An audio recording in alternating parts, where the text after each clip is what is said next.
Hello and welcome to part 2 of the Peggy Tucker Evening Gown from 1935. If you are just joining us in this tutorial, I encourage you to check both the pinned comment and in the description box you will find a link to the part 1 of this. For the rest of us, okay, I have achieved 20 inches. I know I gave homework that goes all the way to 29 inches, but I thought I would just jump on and we can start the elongated stitches together. This is where we will be doing our, let me just zoom down. Here we go. This is where we're going to be doing our longer stitches right here. Now to increase the width of the skirt, there are no increases made, but each knot loop is made slightly longer. Work even until skirt measures 29 inches. So we're going to do 9 inches worth of elongated stitches. So let's just jump right into that.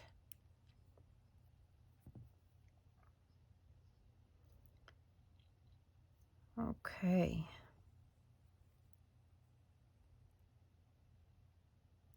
Well, didn't want to cooperate, did it? Okay. So we're going to make, this is how long I've been making my stitches, about that long. But now we're going to go up about 1.25 inches. There we go. And then we just carry on what we've been doing. But we go long.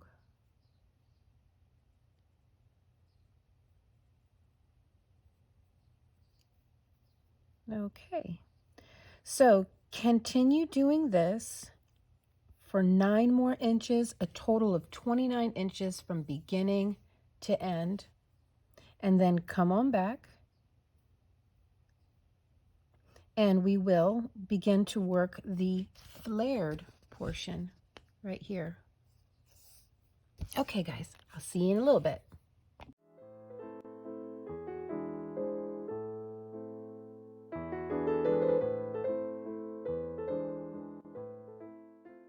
Okay, guys, here is where I am at. I have reached my 29 inches. Now we are ready to start the flare. So we're getting close to the bottom. Now, I held this up to my mannequin. Keep in mind, this is going to sit above the navel because this is how they wore them back then. They wore their skirts up high. So if this seems like it's already going to be too long, it's not. Up on my mannequin, I only have one free hand, or else I would show you. But up on my mannequin, this right here touches at just below the knee, about 1 inch or so just below the knee. If this is up around the waist, across or just above the navel, that's where this portion will be. So that's where I'm at. Let's move on to the flare, get to the trumpet bottom. Right, so from here to here is the 9 inches of what they called increases, which is just making a bigger knot. Now we are ready to move on to actual increases where we're going to add stitches. So it says that there are 45 whole knots. I did count 45 whole knots, whole knot stitches around the skirt. Divide the skirt into 9 sections, 5 whole knots in each section. Work 6 knots. Fasten the 6th knot between the 5th and 6th knot of the previous row. Make another knot. Fasten to top of next knot. Starting first flared section. Then repeat from here 8 more times for a total of 9.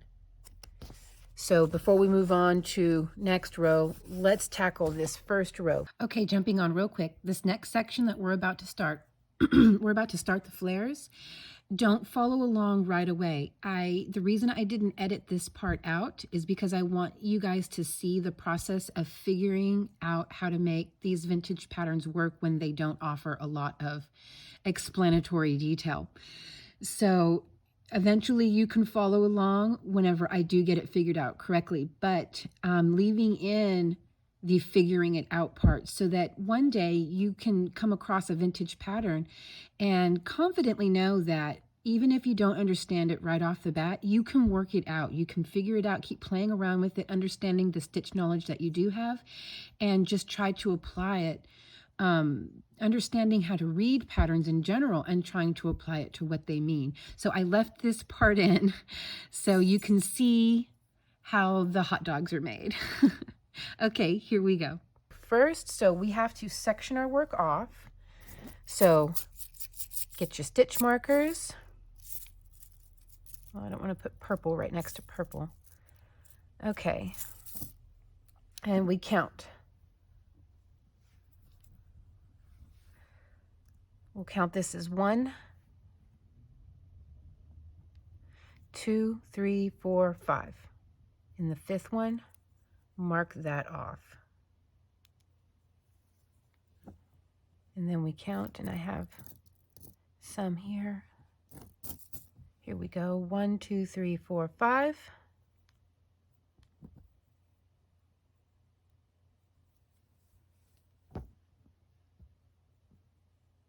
One, 2, 3, 4, 5. Hopefully my stitch count was correct. I suppose this is the big test, isn't it? 1, 2, 3, 4, 5. Making sure that these are 5 sections, right? 1, 2, 3, 4, 5, 6. So 1, 2, 3, 4, 5. Am I doing this right? So let's start at the beginning. So if I make a stitch, do I really count this as 1? Gee, I don't know. Hold on, let me figure this out. Let me do a little bit of thinking. So here's what I have decided to do. Because I'm not exactly sure where to place these stitch markers, I don't want to screw up, and I'm just going to, without stitch markers at first, I will place the stitch markers as I go to mark off the flared sections. So what I'm going to do, I'll do the first 5 on camera with you because I'm just brainstorming this. There really is no instruction on just exactly what to do here. So, because I don't know, do I call this is already marked. This is the beginning and the end of every round. So I'm not sure what to do with this. So do I call this stitch 1 or do I call this stitch 45? See, that's where I'm getting confused. So I don't know. I'm just going to have to go for it and see how it winds up. And if it doesn't work out, then I will undo it and adjust to how it didn't work out. If I wind up with 44 stitches on the end, then I should not have considered this stitch 1. I should have considered this stitch 45. Do you see what I'm saying? So I'm just going to go for it because I don't know what to do, and I'm figuring this out along with you guys. That's the fun of it. So I don't know. Okay, here we go. We're going to start with 1. So we'll do, this makes 1.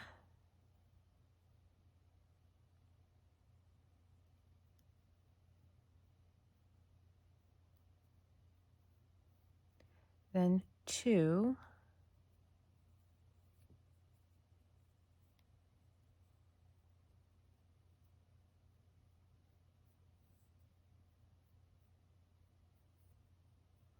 Three.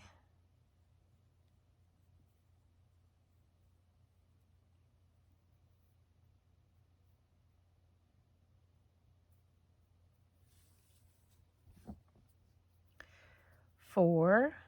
And it said to place your increase stitch between 5 and 6.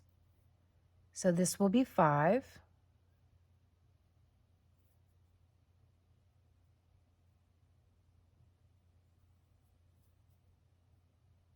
Right here. Now, between 5 and 6 is going to be right here. So I'll make the knot and join it to right here.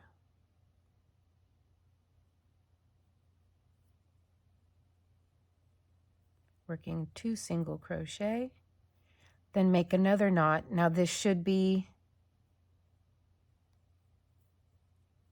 1 of our new section. How many did that increase me?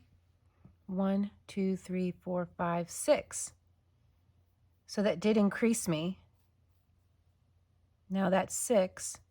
So this will be 1 because we went from 5 to 6. So this counts as 1. So I'm going to put a stitch marker. Here's what I'm going to do actually, because the next round up, I'll need to increase between stitches 6 and 7. So I'm going to put my stitch marker right here between 6 and 7. Because I guarantee you that's what they're going to say.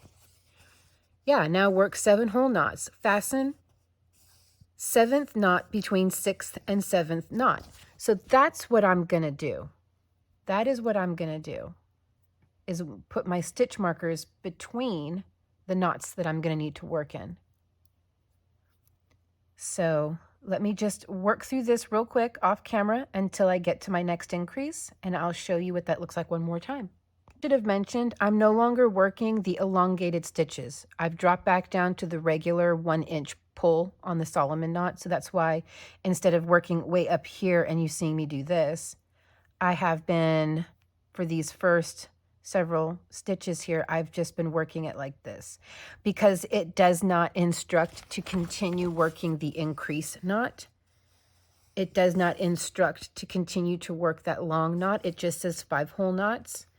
And so that's why I've decided to just drop back down to regular. We can look at the picture real quick and see what that looks like. So up here, it's not going to be the easiest to see, but this is where we were working our regular stitches. And then if you come down here, I think that we are about to right here. So if you look, these stitches don't look quite as big as even these stitches right here. So I feel like it's okay to go back down to the regular 1-inch Solomon knot. So that's what I'm going to do. And besides, with as many rows of the flare that we're going to work, I think it would make the dress way too long if we continued with the elongated stitches. So I really think that we can go back down to the regular 1-inch knot, as I have been showing you since I jumped back on camera. So that is 1, 2, 3, 4. Okay, coming up to 5.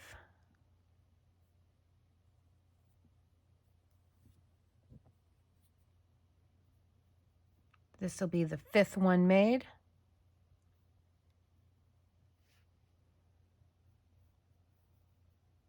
Now this will be the 6th one made, our increase. And that will go right here in between.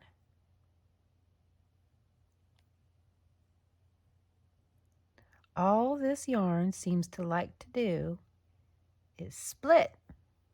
I still think it's worth it. I still think it's worth it. And I'm going to put my stitch marker right here between. I'm just going to put it right in between those single crochet.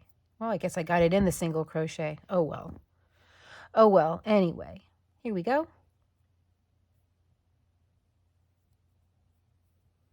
And this will make 1. Now let me count. 1, 2, 1, 2, 3, 4, 5, and 6. Okay, that's the strategy, folks. That's what you got to do. So your first round, have your stitch markers ready and place your stitch marker between the 6th and 7th stitch, but technically we're going to call it between the 6th and then the 1st stitch of your new section. So that's what you will do. I almost feel like I want to show you that just one more time. So let me work my way to the next end of the section. Work 3, coming up to the end of this section.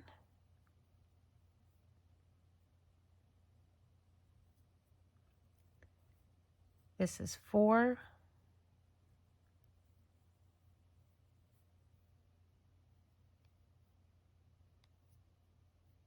and this is 5. So we'll count. Here is our stitch marker that is between the 2 stitches, and we count 1, 2, 3, 4, 5. Now we make our increase.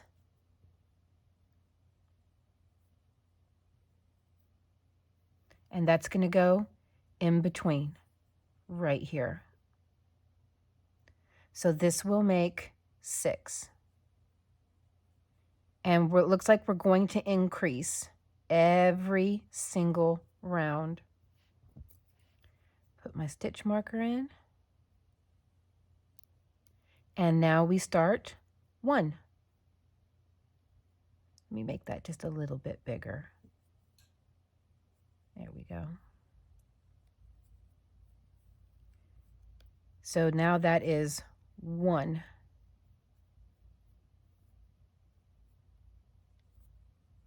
And then 2. And then 3, 4, 5. Then from 5 you'll work another one right into here. From 5 to 6. Then you'll put your stitch marker there, and well, from 5 to 6, and you'll put your stitch marker up here. Then you'll work 1, 2, 3, 4, 5, and then 6 right in the middle. So that's how this is going to work all the way around. I suppose we'll know if our stitch count is actually correct by the time we get back around. So that's going to be the true test on that. Well, fingers crossed, we did get it right. If not, we'll figure it out. Okay, so I think 1 or 2 Solomon knots short. So maybe it's a good thing that I'm short, and then I can show you guys how we can work past that, because I've been brainstorming. So here I put my last marker in between the 2 stitches. So now I have 1, 2, 3, 4, 5, and here is where I would make 6. Then I would go 1, 2, 3, 4, and then here, and then I would need to go 5 and make 6. But I think what I'm going to do is split the difference. So now I'm going to go 1, 2, 3, 4, and right here I'm going to make an increase. And then I'll have 1, 2, 3, 4. No, that's going to put me... I'm just not going to worry about it. I'm going to have 1 section short. 1 section that won't even be noticeable to anyone looking. That's going to be slightly narrower, 1 flare. That's you know, sometimes I'm not undoing this whole skirt just to make up for 1 or 2 stitches. That's not happening. Nope. 1, 2, 3, 4, 5. So here I'm going to go ahead and make my increase right here. See, crochet is very forgiving, and genuinely, truly, no one is going to notice that I am 1 Solomon knot short. It's really, I just don't think that it's going to make that big of a difference. Okay, now this will make 1. Let me go ahead and get my stitch marker in here.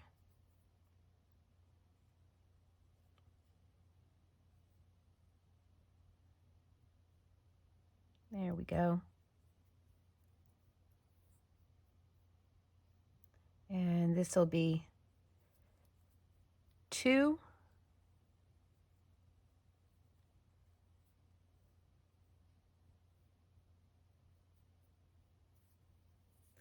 And 3. See, we don't edit. I'm not going to edit out any of the errors. The errors. This is real life. This is what we deal with in real life. So that was 3. And you may run into this, so it'll be good to see that it works out in the end regardless. So this will make 4. And what I'm going to do is make only 5 or there will only be 5 stitches in between. Here's where I'm going to work my increase. So this will be my one short one. Move this stitch marker up and into here. Okay, so this will be the one that has 1, 2, 3, 4, and 5 in between. I genuinely don't think anyone is going to notice. I think that if you were walking around in this, absolutely nobody would notice. But even just hanging off the shoulders of a mannequin, nobody is going to notice, because this is going to be like this, and it's going to be kicked in and parts kicked out, and it's not, no one's going to notice. It'll be okay. So if you run into this where you are a stitch or 2 short, I mean, if you're 2 stitches short, you can split the difference and just do 4 and 4. So basically making your increase be number 5 and your increase be number 5, like I just did over here. And still nobody is going to notice, right? Don't worry about it, right? Let's move on. Now we are going to work 7 whole knots. Fasten 7th knot between 6th and 7th knot of previous round. Make another knot. Fasten to center of next knot. We've been doing that this whole first round. Okay. Basically, we're going to continue to increase 1 whole knot in each section every row until there are 25 whole knot stitches in each flare. After the 20 increasing rows, so we're going to have to work 20 more rows. Have been made, work 8 more rows even. That is a big reason why I think it is perfectly fine to go back down to the smaller Solomon knot that we were working throughout all of this. Because, man, yeah, we're basically adding another 28 rows. We're working another 28 rows all the way to the hem, and we're still not done. At the hem, you can move on here if you work faster than me. Finish lower edge of skirt with 1 row of 8 double crochet in each loop. So each loop is going to get 8 double crochet. That's US double crochet. This is a US pattern. So it won't be singles, it'll be doubles. Let's look at the picture and see if we can get a good look at that hem. There we go. So that is the 8 double crochet in every loop all the way around. But yeah, I believe we are at about right here. So we're going to work 28 more rows. Now, if we were working those longer stitches, forget it. We wouldn't be able to. It would be so long. It would be like your little girl playing with your clothes, you know, just too big. So I'm going to carry on with my, my gimpy flare. We'll call it the gimpy flare. I hope that's not offensive to anyone. I don't mean that in a derogatory way. So, and I'm not going to not call it a gimpy flare because it's cute and funny. So it's a gimpy flare. So here we go. Moving on, we're going to work 28 rows, 20 rows where we increase. By the time we can count 25 stitches between our stitch markers, then we move on to just 8 straight rows, no increases, no elongating the stitches. Then we will work the single crochet or the double crochet hemline. So let's get through these increase rows first. Okay, so I'm now on round 2 of our 20 row where we're adding the increase stitches. And I wanted to show you how I am just now approaching my first increase of row 2. So here is where I ended, where I was only able to work 4 stitches plus 1 increase, making it 5. Now we have 1, 2, 3, 4, 5, 6 regular stitches. Now I'm going to work my 7th. Let me remove the stitch marker.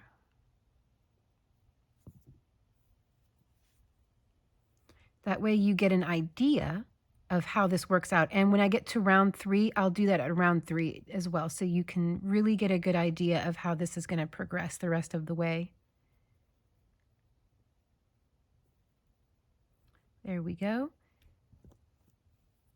And I'm going to put my, now that seems like it's just going to create a line of stitches, doesn't it? Look at that. 1, 2, 3, 4, 5, 6, and 7. I mean, seems like it's going to create a line of 2 single crochet. Like it's going to create, maybe they want that. Does that happen down here? I don't see any lines.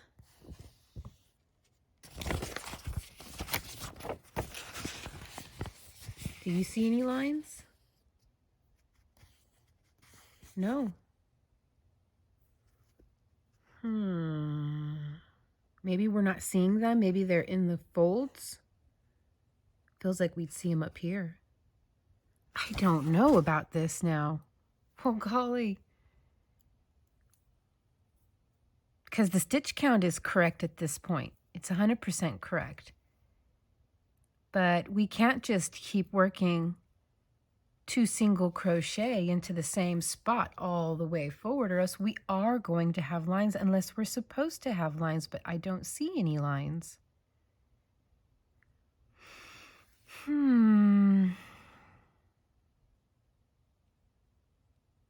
me figure this out. So I've just spent the last about 8 minutes mulling over this and studying the photo, studying the pattern for explanatory details that don't exist. And I'm just going to go with it. There isn't any other way to do this. We are getting the proper stitch count that we need. So I've done 2 sections now, playing with it. 1, 2, 3, 4, 5, 6. Now we have 7. 1, 2, 3, 4, 5, 6, and now we have 7 over here. So the stitch count's working out. So do I mind the pinstriping? No, actually I don't. I feel like it's going to add a little bit of depth and personality to an otherwise, you know, one stitch dress. Besides the belt and the roses, the pinstriping will be something different at least. So I say we lean into it. It doesn't look like that they're there. Maybe it's because, I mean, I was looking at this. Is that a stripe? Is that a line? I don't know. And maybe the photography, maybe the white balance is so bad that it's not allowing us to see it. Maybe they exist within the folds, and that's why we're not seeing it, because that could be a line right there. See that? That could be one of the lines we're making right now. So I'm going to go with it. I think that it's going to look nice, and I think that it's going to add to the skirt rather than take away. So let's keep going because, hey, we've got the stitch count right. Well, besides the gimpy one, we've got the stitch count right. So let's lean into it and let's carry on. And I will see you guys at the next round. And then I'm going to call this the end of part 2, because this is a lot of homework I'm leaving with you guys. You've probably got, if you crochet as fast as I do, which I crochet, I'm not a speed crocheter, okay? And I'm not very slow at it unless my attention is watching TV. I'm moderate. So if you crochet at my pace, this is going to take you clear into tomorrow to finish. I mean, I sat here for 6 straight hours working this portion right here. The end of video 1. Took me 6 hours to get from here to here. That's no exaggeration.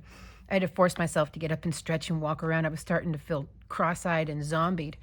So this isn't going to be a quick job. This is going to be a lot of homework. So I'm going to call, after the next clip where we will go over row 3 together, I'm going to call that the end of part 2, and we'll begin working on part 3.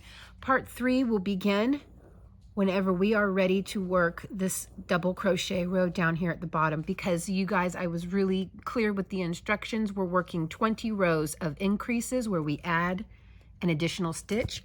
Then we work 8 rows just straight, no increasing, no elongated stitches, just like we did up here, just 8 straight rows, and that's it. Then we will work the single crochet or double crochet. So when I see you again, I'll be ready to work the double crochet hem, and then we can get started on the upper portion, okay? So that's where I'm leaving this for now, and I will see you guys in the next row, which is row 3. Then I will sign off. Okay, coming around now to the end of round 2. Now I am ready to start round 3. So here is my last stitch of round 2. This is my increase stitch. This is where I'm going to go from 5 to 6, because remember, this is the short one.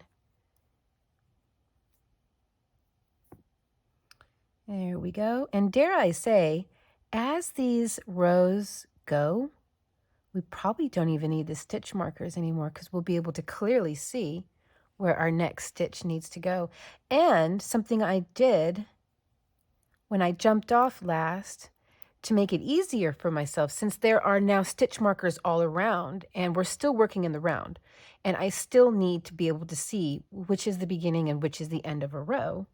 Here is what I wound up doing. I replaced all of my multicolored stitch markers with just, whoops, I missed one. Let me get another one. But I replaced them all with orange. Here we go, because I had more orange than anything else, except for the obvious one little cream one. I guess we can get rid of this one too, since we don't need that anymore. And so I made the purple the color that identifies the beginning and the end of every row. And then I just have orange stitch markers all the way around. So you can see that. That way I know when I see purple, it's time for me to click the button. Except for I have this one peach one. I don't know if I have any more orange. Well, the peach one stays because I don't have any more orange. So, okay, I have one peach one. Well, now where is my purple one? There it is. Okay, so I just made my last increase of round 2, almost at a row. Here we go. Start of round 3.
Okay, so let's count. Round 3, I think we should have eight between the stitch markers. So 1, 2, 3, 4, 5, 6, 7, and 8. And there is my stitch marker, and there is my number 1 of the next section, the next flare. So there we go. Okay, guys, so this is going to be it for part 2. And by the time I am done working my butt off and get down to the hemline, that's where we will pick up right at the beginning of part 3. Part 3 will start with, get you in here. Part 3 will start with the 8 double crochet in each loop all the way around. And then we're just going to go with the flow of the pattern. And so the next section will be the blouse back, and then we'll do the front, and then we'll do the belt. And then we will come over here and all the way to the top. There we go. We will start on the roses and the assembly. I believe we're going to assemble the front and back as we go, but then we will assemble the roses. And then that will be it. What do you guys think? Sounds easy enough, doesn't it? I'll see you guys in part 3. Don't forget, 20 rows of the rows where we add a stitch. So 20 rows with the stitch markers, and then 8 rows with no stitch markers other than the one that identifies the beginning and the end of your round. So that hopefully will make it easier.